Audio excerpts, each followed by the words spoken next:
and welcome to another video.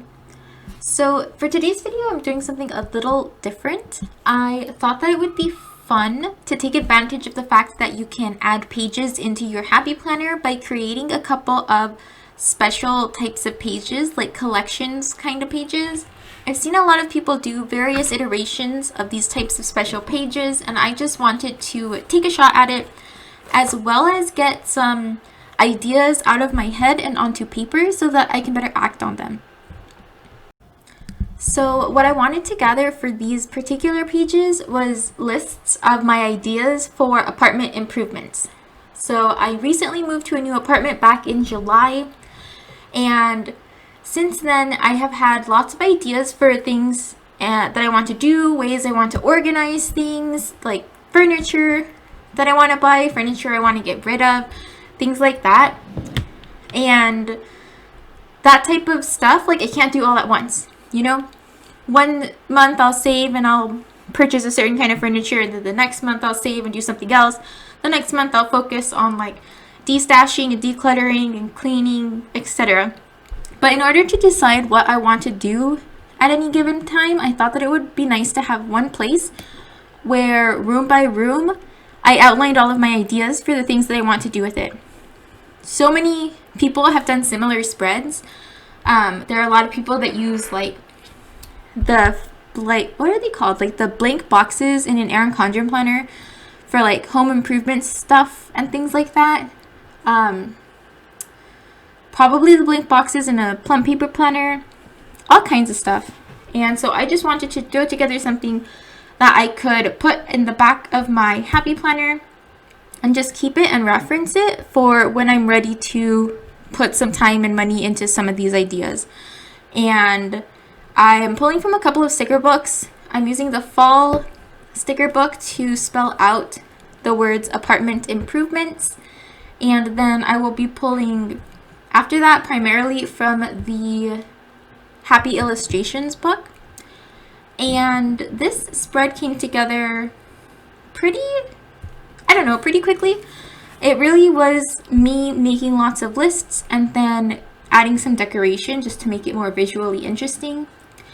And one of the things I really like about this system is that once I finish the Happy Planner I'm in right now, which is 6 months that I pulled out of an 18-month planner because it was just my reading planner when I put it together, and then I started to use it for other stuff.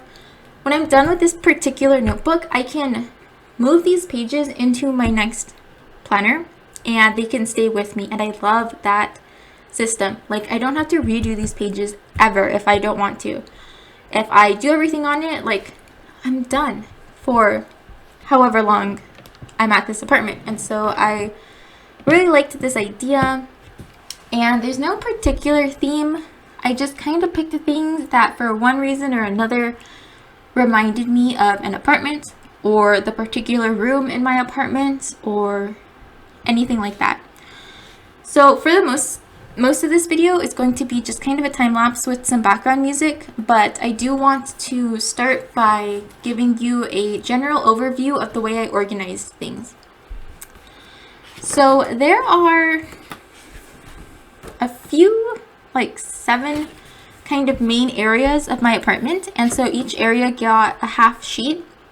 There's the kitchen, a small hallway that kind of connects all the rooms, the living room, the bedroom, my workroom and like office space, the small dining room area, and then the bathroom. So that's the extent of my apartment, and then I added an extra little section for other, so things that aren't necessarily in the apartment but are general goals, like things we want to get for the car or saving for pet deposits for my apartment. That's like not part of any one of the rooms, but like my boyfriend and I want to get a dog, so we need to plan for that. And one of the first and like longest things that we're going to have to do is make sure we have the pet deposits. So that's kind of the first thing that we're working on. And that's an example of something that would be in the other category.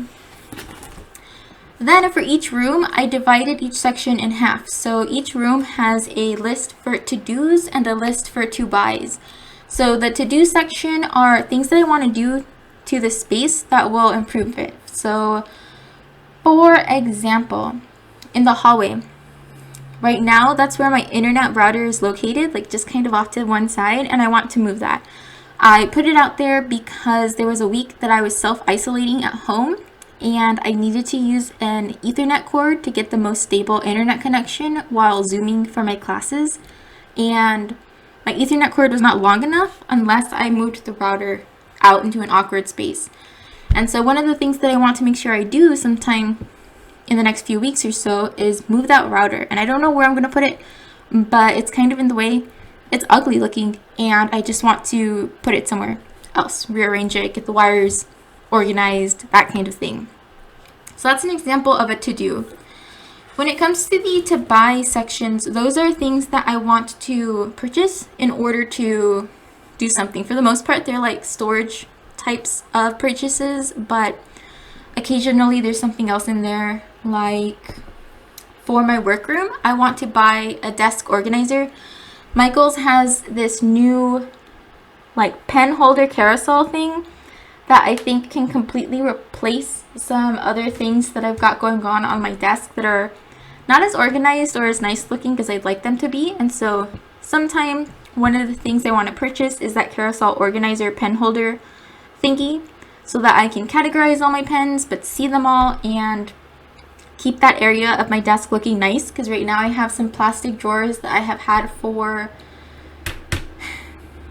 I don't know, I think it's since my freshman year of college, so almost at least 5 years, almost 6, and they're just kind of, they're not pretty drawers. And so those are something that I would move into like the cabinet in my bathroom to organize the cabinet under the sink.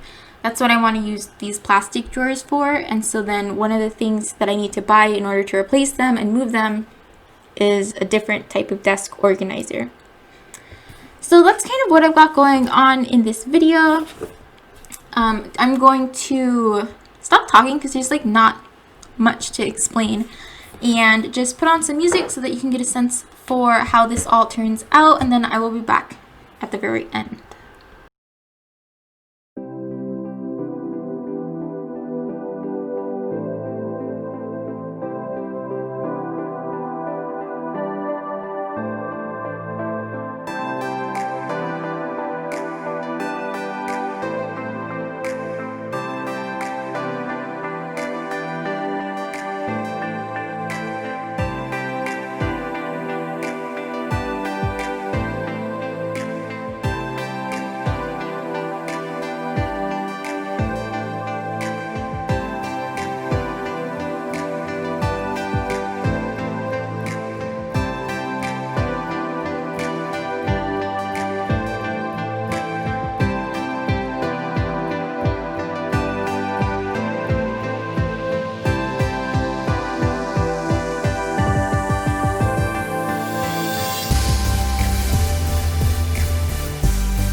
Alright, so we are nearing the end of this video. I am just wrapping up this very last page here, and ultimately I like how it turned out. I think my themes and my color schemes, like, they're a little all over the place, but it worked out.